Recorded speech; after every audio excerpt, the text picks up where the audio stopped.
Bueno, cadetes, nuestra tercera clase básica, preliminar, de mecanismos y de cinemática de los mecanismos. Dedicamos dos clasecitas, dos videos, a explicar los conceptos básicos, pero no hicimos ninguna figura gráfica en ese momento. Solamente dimos ejemplos y criterios. Bueno, para ilustrar todo algo muy básico, muy elemental, esta pequeña gráfica. Un elemento de forma cualquiera, representado en forma marrón, que está articulado ahí en un punto. Al estar articulado, este elemento solamente puede describir movimientos circulares, es decir, cada punto se puede desplazar en una dirección perpendicular al radio vector de ese punto que lo vincula con el centro. Por supuesto, los desplazamientos, los arcos o desplazamientos lineales, si estamos hablando en el entorno de un instante determinado, en función de la tangente, las intensidades de esos desplazamientos van a depender de la distancia, porque el ángulo que giró la pieza se considera rígida. El ángulo que giró es el mismo para todos los elementos, por lo tanto el que está más lejos tendrá un desplazamiento mayor, que también se traducirá en mayores velocidades después cuando consideremos las velocidades. Ahora bien, esto en sí mismo no constituiría nada, pero este elemento puede ser perfectamente un eslabón dentro de una cadena cinemática y que haya otros elementos, estas dos barritas que he dibujado en verde, que están articuladas a él y que si éste se mueve por alguna circunstancia, porque está conectado a un motor, por ejemplo, o porque a su vez recibe alguna fuerza, algún efecto de algún otro elemento dentro de esa supuesta cadena cinemática, este se va a mover. De las dos barritas verdes, al moverse en un sentido el marrón, los puntos de vinculación, articulaciones, se van a mover acompañando, es decir, que la barrita esta de arriba, la verde,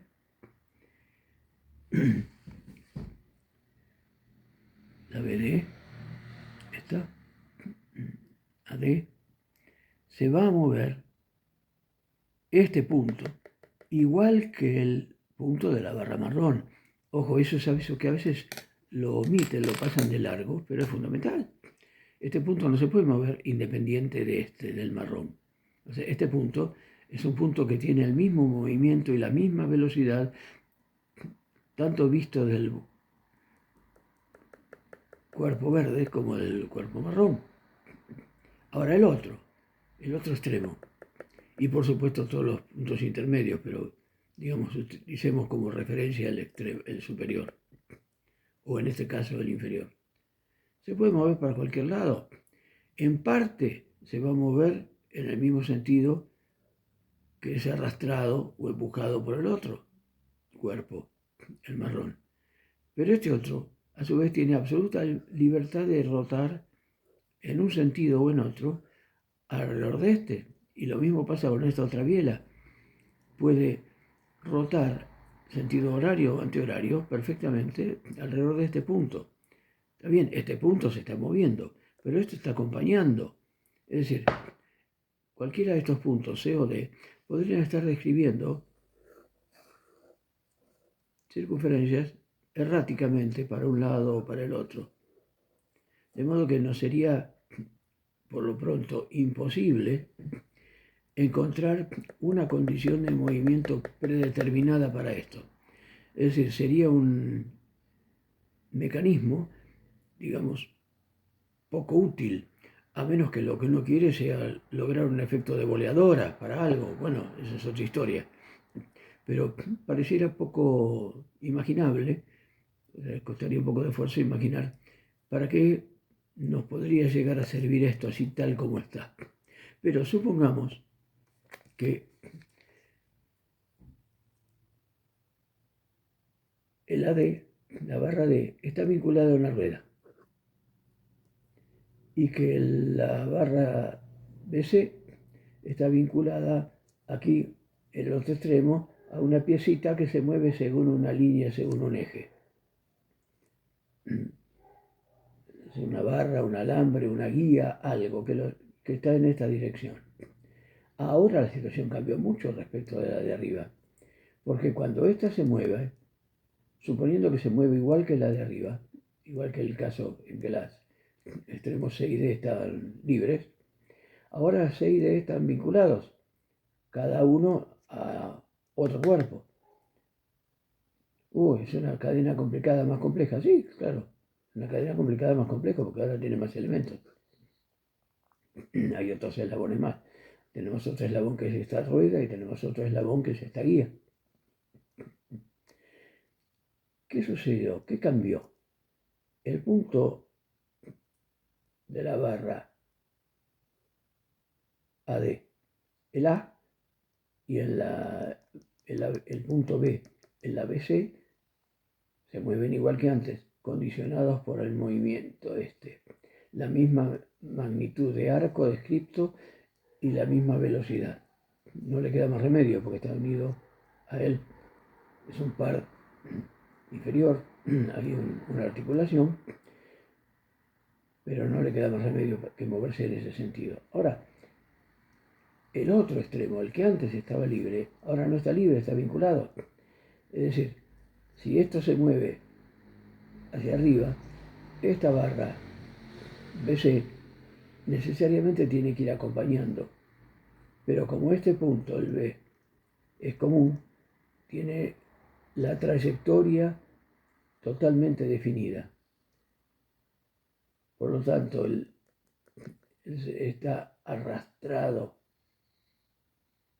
Pero como está arrastrado, moviéndose en esta dirección que está condicionada por el vínculo que tiene, la guía, la corredera, la zapata, lo que fuere, en ese caso es muy fácil encontrar cuál es la posición. Y en el caso de arriba, ahora vuelvo sobre esto, y en el caso de arriba, al moverse esto, el extremo de arriba el D, necesariamente esta varilla que está unida tanto a la como el D a esta otra rueda, se va a mover hacia abajo, impulsando la rueda para que rote en este sentido. Es decir, lo que estamos haciendo es el movimiento de la pieza marrón, utilizarlo tanto para obtener el movimiento de algo en esta dirección en la guía y para obtener una determinada rotación en la rueda. Y ahora empezamos a ver que esto, no sé para qué sirve, pero por lo tanto ya tiene más pinta de mecanismo. Porque estamos viendo perfectamente que esto está moviendo a esta otra pieza. Y este de acá está tirando de esto para acá y esto se mueve para acá. ¿Por qué se mueve para acá? No sé, porque el diseñador de esto quiso que se moviera así. ¿Cómo es que voy a determinar los movimientos y las posiciones que estos puntos van a ir tomando a lo largo del tiempo? Bueno, hay dos caminos. Hay un camino, por supuesto, matemático, estricto, que implica establecer un sistema de ejes coordenados, las posiciones de los puntos y las sucesivas posiciones a lo largo del tiempo. Y encontrar una ecuación. Son ecuaciones bastante complejas. Una de las más simples es para el mecanismo bien la manivela, que existen esas ecuaciones. En los apuntes la tienen y en todos los libros que tratan estos temas de cinemática de mecanismos, por supuesto, también las tienen. Pero son ecuaciones bastante complicadas. Y en estos casos, y sería bastante complejo encontrar un sistema de ecuaciones, habría que saber mucha matemática. Pero digamos que nosotros somos poco afectos a las matemáticas y queremos una solución rápida.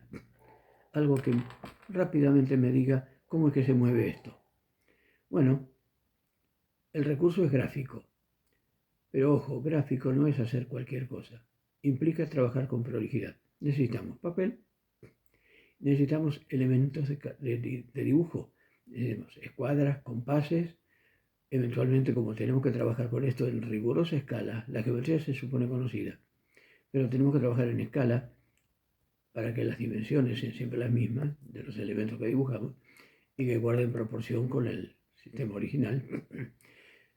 Trabajar en escala implica o bien el sistema tradicional de disponer de un escalímetro, que en cualquier escala, uno en 20, uno en 25, uno en 50, me permite medir directamente, o medir con un centímetro, con una regla doble decímetro, por ejemplo, y tener una calculadora para hacer los cambios correspondientes a las dimensiones que voy a tener entre el evento real a través de la escala con lo que voy a tener representado en el dibujo.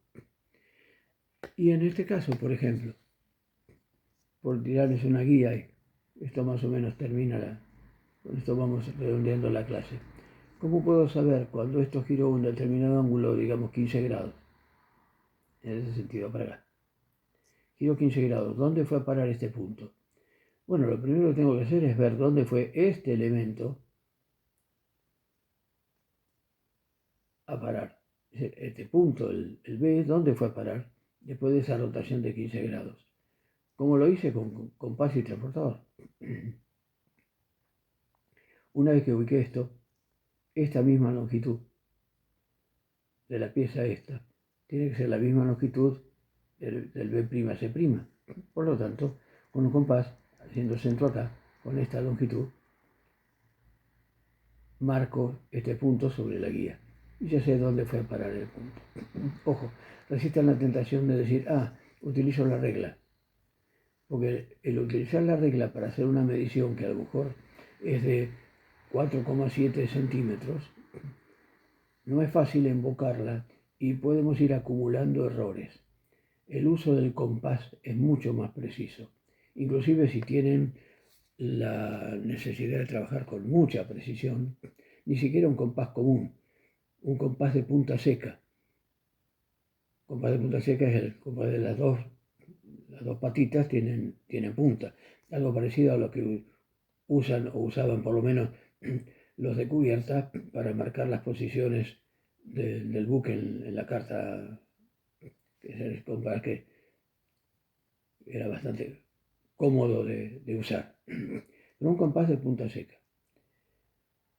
Haciendo centro acá con esta longitud medida una sola vez, puedo ir marcando las posiciones a lo largo de distintas posiciones que pueda ir teniendo esto para ver cómo es el movimiento completo de esto. Se ahorra tiempo teniendo la marca del compás, sobre todo si el compás de punta seca tiene ruedita que le fija la posición y no existe la posibilidad de que se abra o cierre accidentalmente. Y así vamos marcando las distintas posiciones en distintos instantes. Instante 1, instante 2, instante 3, instante 4 y así siguiendo. Por eso podemos sacar todos los movimientos que pueden ser en un solo sentido, pueden ser de vaivén, etcétera, etcétera. También podemos observar si es que hay algún tope, alguna traba que de ahí no puede pasar. Y en el caso de la rueda, hacer lo mismo. Una vez que tengo la nueva posición del punto este, con la varilla, haciendo centro en el punto A', podemos ver dónde fue a parar el otro. Ojo, en este caso, sí o sí, el extremo tiene que estar sobre la periferia de la rueda esta. A menos que el mecanismo tenga algún sistema de guía de deslizamiento, además de la rodadura, que también los hay. Y en ese caso habrá que ver cuál es la posibilidad de ubicarle una determinada posición. Pero en este caso es muy simple. Necesariamente esta barrita tiene que estar por acá. Este otro extremo o está aquí, o está aquí, o está aquí, o está aquí, pero no puede salirse de esto a menos que se haya roto el mecanismo. Y así uno, con esto que es totalmente hipotético y dibujado al azar y sin tener en cuenta ninguna consideración especial, podemos ir viendo para otro mecanismo cualquiera las distintas posiciones. Aquí hay otro caso en el cual tenemos tres barras articuladas, dos de ellas articuladas a puntos fijos, o sea, si fuera una pieza mecánica, a un bastidor, que sería el cuarto elemento. Si es una cadena de 4 elementos, 4 eslabones. Un eslabón es el bastidor, otro eslabón es esta varilla es otro eslabón y esta varilla es otro eslabón. Los pares son todos pares inferiores, son todas articulaciones. Eventualmente podría darse el caso que fueran a su vez pares superiores aquí, es decir, que fueran articulaciones con rodamientos, ¿no? Pero de momento no me importa si son articulaciones de deslizamiento o de rodadura. Me interesa ver cómo se va a mover esto. Bueno, siempre en todo mecanismo hay un elemento que es el que impone el movimiento a los demás, que es el que se llama eslabón conductor. ¿Cuál puede ser de estos dos? Y cualquiera de estos dos. Es muy difícil, muy raro concebir un mecanismo en el que el conductor sea este del medio. O es este, con un movimiento de vaivén o un movimiento de rotación continua. O es este, con un movimiento de vaivén impuesto por alguna otra máquina, o un movimiento de rotación continua impuesto por un motor, una manivela de algún tipo. Cualquiera sea la condición del conductor, el conductor va a arrastrar a los otros dos, que pasan a ser conducidos. Es la terminología que se utiliza en esta materia de cinemática de los mecanismos. Así que bueno, aquí les queda la paginita esta como recordatorio, como ayuda. En clase veremos algo que es importante ahora. A partir de todo esto que hemos dicho, en principio lo veremos en nuestra próxima clase, que es el tema de las velocidades. Y no solo las velocidades de cada miembro, sino las velocidades relativas que hay entre un miembro y el otro, que también tienen su importancia. Dicho esto, solo me queda decirles, traten de ejercitarse mirando mecanismos, pueden buscarlos en internet. Utilicen el mecanismo de la manivela que ya conocen por los motores y utilícenlo como para hacer algo gráficamente, ir viendo las distintas posiciones, que en la materia correspondiente lo habrán posiblemente calculado. Pero no está de más ejercitarse con algo conocido, ir viendo, cómo sería si lo hiciera de la otra forma, de la general, de esa forma, digamos, hasta primitiva, de poder ir descubriendo cómo funciona un mecanismo. Porque el darse cuenta con algo que ya conocen les va a resultar más fácil que tratar de entender esto con un mecanismo desconocido. Entonces les recomiendo que vean el mecanismo de la manivela. En los apuntes y en los dibujos, los archivos JPG que ya tienen a su disposición, hay varios casos, varios sistemas de mecanismos bastante conocidos. Igualmente los describiremos en alguna clase próxima, como el mecanismo de Whitworth, que es muy conocido, lo tienen en las limadoras y serruchos mecánicos y cepilladoras, y algunos otros, digamos, no tanto para la carrera de ustedes, de maquinistas navales, pero que les puede servir como hobby o para entender cuando vayan a un taller de un ceramista, en un torno de alfarero, que funciona con principios muy similares a todos estos que estamos viendo. Son variantes del sistema biela-manivela de los motores, y lo mismo las